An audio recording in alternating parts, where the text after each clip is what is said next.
The moment I laid eyes on the ornate mirror in the dusty corner of the antique shop, I felt an inexplicable pull. It was a peculiar piece, with an eerie aura that seemed to whisper secrets from centuries past. The shopkeeper, an elderly man with a crooked smile, warned me that the mirror was cursed, but I was drawn to it like a moth to a flame. The mirror's frame was a masterpiece of Gothic craftsmanship, adorned with intricate carvings of twisted vines and grotesque creatures. Its glass was tarnished with age, but in its depths, I could see a darkness that beckoned to me. It was as if the mirror had a life of its own. I bought the cursed mirror and brought it home, hanging it in the hallway of my old creaking Victorian house. At first, I would steal glances at it, admiring its eerie beauty. But as the days turned into weeks, a sense of unease settled upon my home. Shadows danced within the mirror, and I swore I could hear faint whispers emanating from its depths. One fateful night, as a storm raged outside, I stood before the mirror, unable to tear my gaze away. My reflection seemed to warp and shift, contorting into grotesque forms. Panic coursed through me, but I couldn't move. The mirror held me captive, its dark magic ensnaring my very soul. In the days that followed, my life unraveled. Nightmares plagued my sleep, each one more vivid and horrifying than the last. I saw myself committing unspeakable acts, my hands covered in blood. I awoke in a cold sweat, convinced that the mirror was poisoning my mind. Desperation drove me to research the mirror's history. It had once belonged to a 17th century sorceress who used it to peer into the future. Legends spoke of the mirror being cursed by a vengeful spirit, bound to forever torment those who possessed it. I knew I had to rid myself of the cursed object, but the mirror's influence over me was unrelenting. It whispered promises of power and knowledge, and I found myself unable to resist its seductive call. I began to lose track of time, spending hours, then days, then weeks, locked in the mirror's dark embrace. As I stared into the abyss, I saw visions of my own demise. The mirror showed me a future where I was trapped forever, a prisoner of its malevolent magic. I knew I had to break free, but I was weak, my willpower drained by the mirror's insidious grip. One night, as the moon hung low in the sky, I mustered every ounce of strength I had left.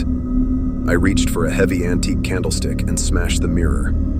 The glass shattered with a deafening crash, and a wave of relief washed over me. But my victory was short-lived. As the shards of glass lay scattered on the floor, I realized that the mirror's curse had not been broken. Instead, it had transferred its malevolence to me. I could feel its dark presence seeping into my very soul, a curse that would haunt me for eternity. Now I am trapped in a fractured existence, forever tormented by the cursed mirror's relentless whispers. I am a prisoner of my own reflection, condemned to a nightmarish existence that I can never escape. And as I gaze upon my shattered reflection, I know that the true horror lies not in the mirror itself, but in the darkness it has unleashed within me.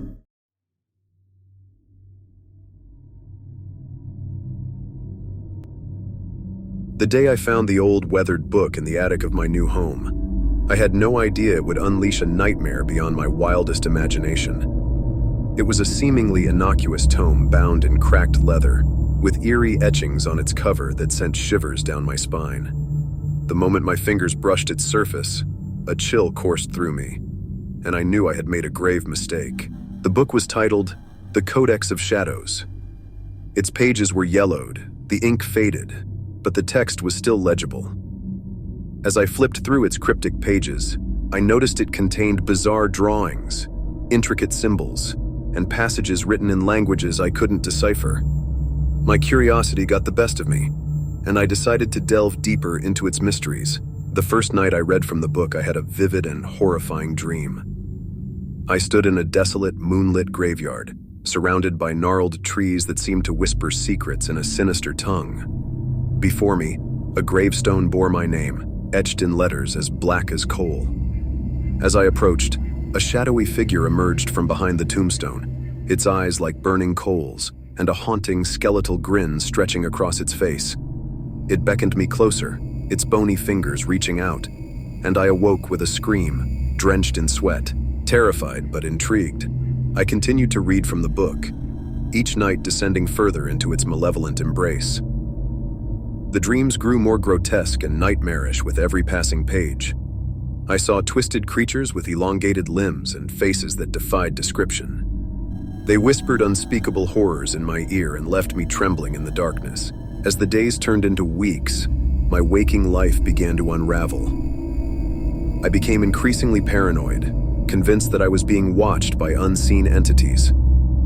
Shadows danced at the corners of my vision, and the air seemed to grow colder with each passing day. Friends and family began to distance themselves from me, unable to comprehend the terror that had taken hold of my life. One fateful evening, I discovered a passage within the book that described a ritual to break the curse. It involved a perilous journey into the very heart of the darkness that now consumed me. Desperation drove me to attempt it, and I found myself standing at the entrance of a decrepit, long-forgotten cemetery on the outskirts of town. The moon hung low in the sky, casting eerie shadows on the tombstones that stretched like silent sentinels before me. I began to chant the incantations, my voice trembling with fear and determination. As the final words left my lips, a deafening silence enveloped the graveyard. The air grew frigid, and the ground beneath me shook. From the graves emerged grotesque forms, the same abominations that had haunted my dreams. But this time, they were real, their twisted bodies moving with unnatural grace. I could feel their malevolent gaze bore into my soul. In that moment, I realized the terrible truth. The book was not a curse, but a prison, and I had unwittingly set its dark inhabitants free.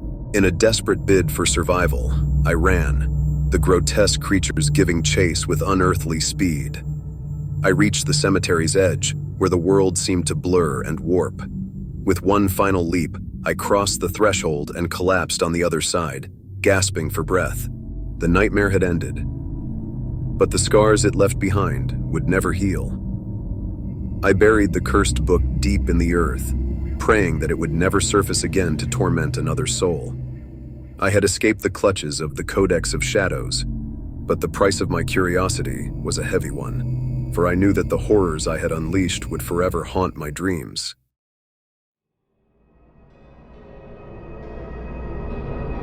I've always been fascinated by the macabre, so when I stumbled upon an old, dusty antique shop in a forgotten corner of town, I couldn't resist exploring its eerie treasures.